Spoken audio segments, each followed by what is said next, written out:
Hello friends, कैसे हैं आप सभी लोग। आप सबको सबसे पहले जय हिंद। आज तारीख 16 फरवरी।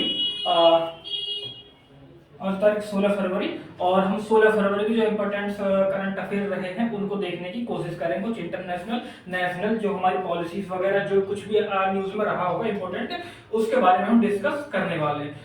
उससे पहले अगर हम देखें तो हर दिन की तरह India first and other thing is secondary, कि भारत देश सबसे पहले और बाकी चीजें सबसे बाद में, दूसरी चीजें उसके बाद में। आज का शब्द हमारा क्या है? आज का शब्द हमारा है एनर्जी, मतलब ऊर्जा। अब ऊर्जा फिजिक्स में भी होती है भैया, हर जगह होती है ऊर्जा, लेकिन हम जो डे लाइफ की बात करें तो ऊर्जा दो तरह से हो सकती है, सकारात्मक ऊर्जा। सकारात्मक ऊर्जा तो सही कामों में लगाई गई ऊर्जा हम सकारात्मक ऊर्जा कह सकते हैं। और ये अगर नकारात्मक ऊर्जा की बात करें तो गलत कामों में लगा के ऊर्जा को नकारात्मक ऊर्जा कह सकते हैं। या इस शायरी के माध्यम से कहें कि मतलब ये कहें दिल की कैसी बात करें तो उसमें कहें कि ये कहें कि दिल ने मेरे हौसले बढ़ाए हैं, गमों की धूप के आगे खुशी के साए हैं। क्या बात है भाई, क्या है कि ये कहें कि दिल ने मेरे हौसले बढ़ाए हैं, गमों की धूप के आगे खुशी के साए हैं। कि मतलब ये काली बात है अभी। आप ऊर्जा सही ऊर्जा करते रहिए, आपको सफलताएं मिलती रहे, एक दिन आपको उजाला देखने को मिलेगा। नेक्स्ट कौन सा टॉपिक है इसका? कौन सा सब एनर्जी। हर रोज की तरह हम 16 फरवरी को इतिहास के पन्नों में अगर उठा के देखते हैं तो हम पाते हैं कि जो महत्वपूर्ण घटना है वो 1969 में मिर्जा गालिब की स्वामी पुण्यतिथि पर क्या जारी किया था? गवर्नमेंट ने आराम टिकट जारी किया था। और 1982 में कलकत्ता में पहली बार जवाहरलाल नेहरू इंटरनेशनल गोल्ड का फुटबॉल टूर्नामेंट का आयोजन किया गया। ज्यादा फास्ट हो रहा था क्या? ज्यादा फास्ट तो ठीक है, धीरे धीरे बताता हूँ। 2003 में क्या हो जाता है कि विश्व की पहली क्लोन, विश्व की कौन सी क्लोन?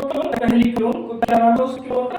उस क्लोन का नाम था डोरी, की दया मृत्यु दे जाती है, मतलब उसको यूथेनेशिया मतलब उस तरह से मार दिया जाता है, उसको दे दिया जाता है। 2004 में इस्लामाबाद में क्या हो जाता है? 2004 इस्लामाबाद में भारत और पाकिस्तान के अधिकारियों के बीच वार्ता मतलब एक डायलॉग मतलब एक चर्चा कह सकते हैं वो 2008 में क्या हो जाता है कि भैया बिहार के मुख्यमंत्री नीतीश कुमार ने राज्य के मुख्यमंत्री कन्या विवाह योजना का शुभारंभ किया। ये वही नीतीश कुमार है जो अभी एक पल्ले को छोड़कर दूसरे पलड़े में ये अगर कहें कि बिहार के मुख्यमंत्री कितनी बार रहे हैं तो ये बिहार के मुख्यमंत्री 9 बार रहे हैं, 9 टाइम्स। भाई आज का जो है 100 है, ठीक है। तो चलते हैं आज की पहली घटना की तरफ। पहली न्यूज क्या रहती है? दिसंबर 2023 में 18.86 लाख से अधिक नए श्रमिकों ने ईएसआई स्कीम के तहत नामांकन किया। ईएसआई स्कीम किसके अंदर कार्य करती है? ये होता है ईएसआई कर्मचारी राज्य बीमा निगम, एम्प्लॉइज स्टेट इंश्योरेंस कॉर्पोरेशन के तहत कार्य करती है। न्यूज हमारी हो जाती है दूसरी न्यूज हो जाती है कि उड़ीसा राज्य ने केंद्र की श्रम योजना को श्रम योजना आप सब जानते हैं। श्रम ने एक पोर्टल भी जारी कर रखा है, उस पर आप कोर्सेज कर सकते हैं। उस पर एनसीईआरटी, एनटीपीएल और डिलॉयट सोसाइटी वगैरह जो है उन्होंने अपने अपने प्लेटफॉर्म इस प्लेटफॉर्म पे अपने अपने कोर्स डाल रखे हैं। 2 वीक्स के कोर्स है, 4 वीक्स के कोर्स है, 6 मंथ के कोर्स है, 6 वीक के कोर्स है, मतलब जो अलग अलग ड्यूरेशन के सर्टिफिकेट कोर्स भी कुछ डिप्लोमा कोर्स वगैरह भी इसमें दिए हुए हैं। तो आप अगर उन कोर्सों को करना चाहें तो आप एक मिनिमम पे करके वहाँ पे जो उनकी फीस वगैरह होती है उसको करके अगर आप सर्टिफिकेट कोर्स में जाते हैं तो आपको 50% मार्क्स ऑब्टेन करने होते हैं। अगर 100 मार्क्स का तो आपके 50 से 51 मार्क्स आ जाते हैं तो आपको सर्टिफिकेट दे दिया जाता है। एनसीईआरटी के द्वारा, एनपीटीईएल के द्वारा, ये जो सोसाइटी जिसके कोर्स आप करते हैं उसके द्वारा, ठीक है। और इसमें क्या करेगी उड़ीसा सरकार? क्या करेगी? जो उसके उड़ीसा राज्य के युवा हैं उनको 1 लाख रुपए तक का क्या करेगी? इंटरेस्ट फ्री लोन प्रोवाइड कराएगी। इससे क्या होगी कि युवाओं में सशक्तिकरण बढ़ेगा और युवाओं में सशक्तिकरण बढ़ेगा तो उनमें एक जागरूकता आएगी, ठीक है। नेक्स्ट टॉपिक हमारा है यूपी गवर्नमेंट की बात होगी। ये योगी जी आ गए। यूपी गवर्नमेंट के बाद यूपी सरकार बेहतर आपदा प्रबंधन के लिए आईआईटीआर आईआईटी रुड़की के द्वारा के साथ सहयोग करेगी। आईआईटी रुड़की के द्वारा ये सहयोग करके जो हमारी बेहतर आपदा प्रबंधन प्रणाली है उसको और बेहतर बनाने का काम करेगी, जिससे कि हमारे रियल टाइम डेटा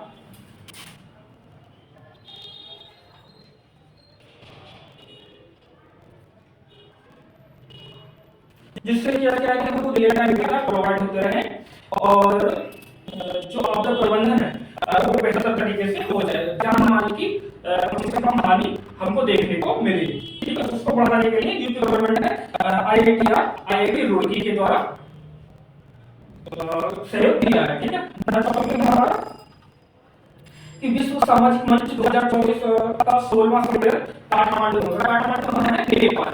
अगर भाई साहब हमसे पूछा था विश्व सामाजिक मंच 2024 कहाँ हुआ, तो आंसर हमको छापना है काठमांडू नेपाल।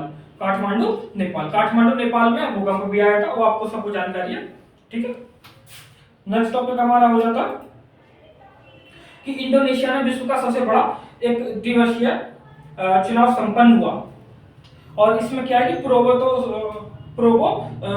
सुबियांतो आगे चल रहे थे, आगे मतलब जीत में आगे आए हैं। इसके बारे में आपको पढ़ लेना है और डिटेल में अगर आपको जाना तो आप डिटेल में जा सकते हो, क्योंकि वनडे एग्जाम वगैरह वन लाइनर के लिए काफी क्या पूछ लेगा कि इंडोनेशिया में विश्व का सबसे बड़ा, तो ये पूछ लेगा कि विश्व का सबसे बड़ा एक दिवसीय चुनाव कहाँ संपन्न हुआ है।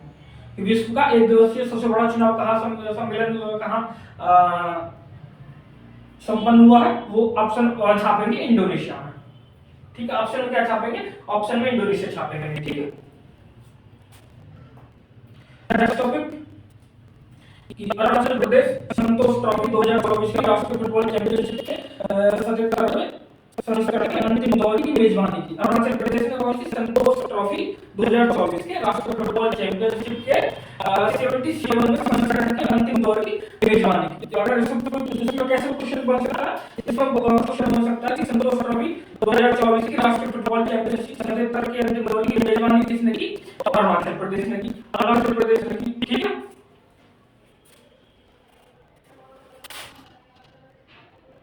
नेक्स्ट टॉपिक क्या है, इलेक्ट्रॉनिक्स और आईटी मंत्रालय। इलेक्ट्रॉनिक्स एंड आईटी मिनिस्ट्री मंत्रालय गुवाहाटी में पहले डिजिटल इंडिया फ्यूचर स्किल शिखर सम्मेलन की मेजबानी की। कहाँ की, गुवाहाटी में की, असम में।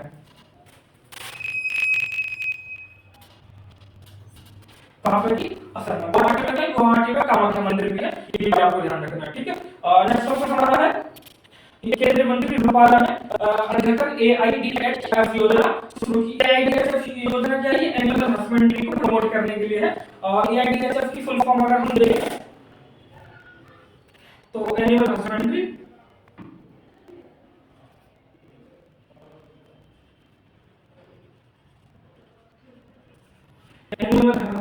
Infrastructure development fund.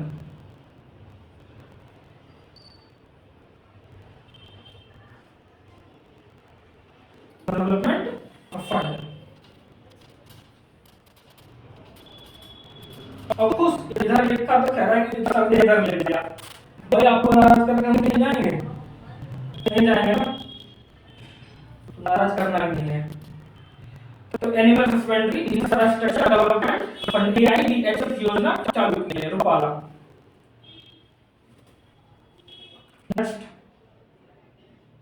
Next topic हमारे हो जाते हैं स्टैटिक जीके के 10 क्वेश्चन। स्टैटिक जीके के 10 क्वेश्चन में हम देखेंगे कि 10 क्वेश्चन में क्या क्या हमारे लिए बच जाता है। पहला क्वेश्चन है 2600 ईस्वी पूर्व से 1900 ईस्वी पूर्व तक भारतीय उपमहाद्वीप के पश्चिम में कौन सी सभ्यता रही है। ऑप्शन आपके हो जाते हैं, ऑप्शन ए वैदिक काल, ऑप्शन 2 सिंधु घाटी सभ्यता, ऑप्शन 3 कुषाण साम्राज्य और ऑप्शन 4 महाजनपद। तो हमको पता है कि जो वैदिक काल है वो रहा है 1500 ईस्वी पूर्व से 600 ईस्वी पूर्व, सबको पता है। ठीक है, मतलब लगभग 900 साल कह रहे हैं। जितने भी रहा 1500 ईस्वी पूर्व से और 600 ईस्वी पूर्व तक ये रहा है। और सिंधु घाटी सभ्यता की बात करें, सिंधु घाटी सभ्यता 2600 से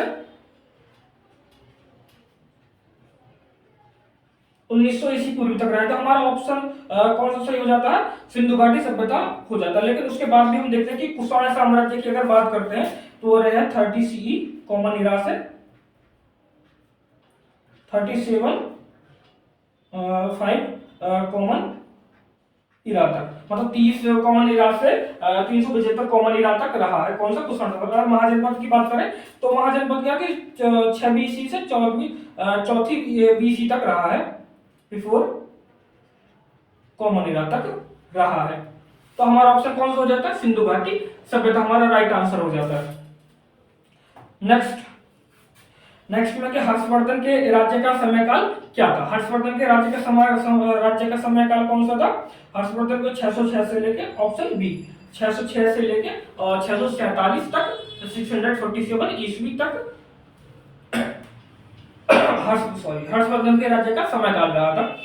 नेक्स्ट हमारा हो जाता है नेपोलियन बोनापार्ट किस वर्ष सम्राट बना था। नेपोलियन बोनापार्ट किस वर्ष सम्राट बना था, ऑप्शन हो जाता बी सही, करेक्ट आंसर हो जाता 1804 में नेपोलियन बोनापार्ट सम्राट बन गया था। ठीक है। नेक्स्ट क्वेश्चन हमारा हो जाता है अमेरिका में शीरा की आयात पर रोक लगाने हेतु पारित 1764 ईस्वी का अधिनियम क्या कहलाता है।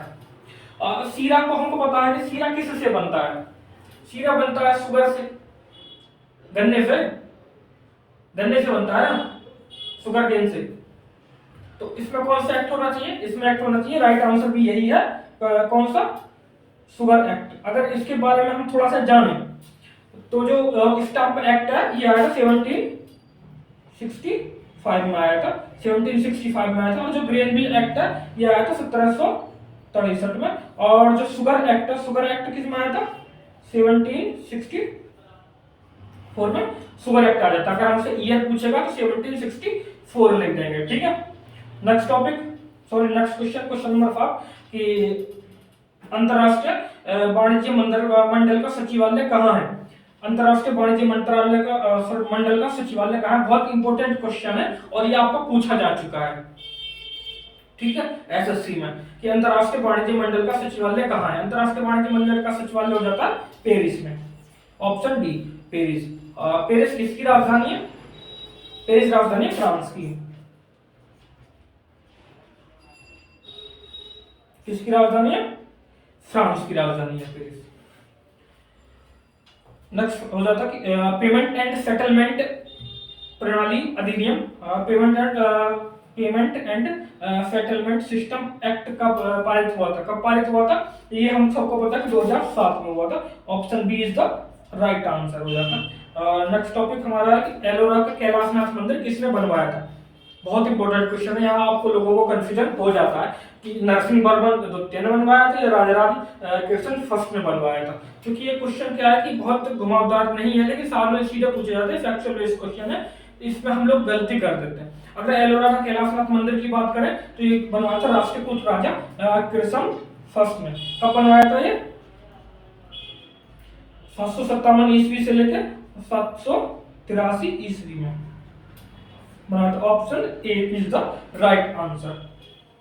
नेक्स्ट टॉपिक है हमारा कि धन विधेयक का जिक्र संविधान के किस अनुच्छेद में है। सबसे आसान क्वेश्चन, आर्टिकल 110 में संविधान में क्या बताया गया है।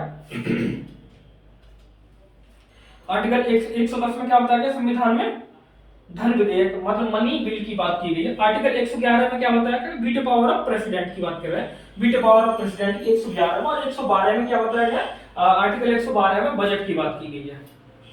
ठीक है, वार्षिक वित्तीय विवरण की बात 112 में की गई है।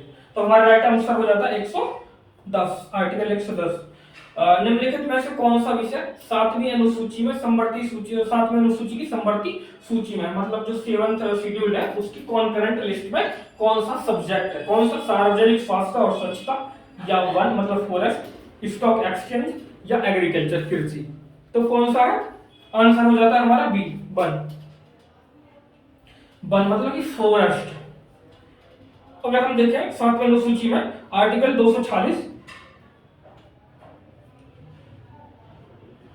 आर्टिकल 246 में 3 लिस्ट दी हुई है, 3 लिस्ट इसमें दी है। वो 3 लिस्ट कौन कौन सी है उसके बारे में अगर हम बात करें तो यूनियन लिस्ट है, और क्या स्टेट लिस्ट, और कौन सा कॉन्करेंट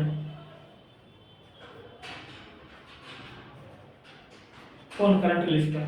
अगर यूनियन लिस्ट की बात करें तो इसमें कितने सब्जेक्ट है, 97 सब्जेक्ट इसमें दिए हैं। स्टेट लिस्ट में कितने हैं, 66।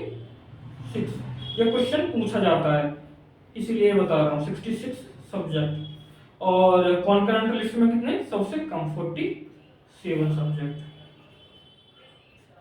47 सब्जेक्ट कॉन्करेंट लिस्ट में पाए जाते हैं। ठीक है, नेक्स्ट क्वेश्चन, तृतीय तमिल संगम का अध्यक्ष कौन था?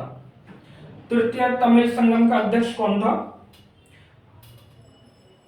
तमिल संगम किसने बुलवाए थे, पांड्यों ने बुलवाए थे।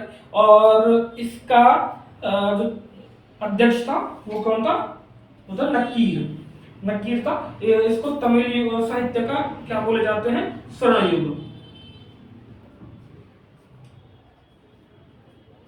तमिल साहित्य का इसको स्वर्ण युग कहा जाता है। तो आज की हमारे सेशन खत्म होता है, 10 क्वेश्चन हमारे समाप्त हो गए।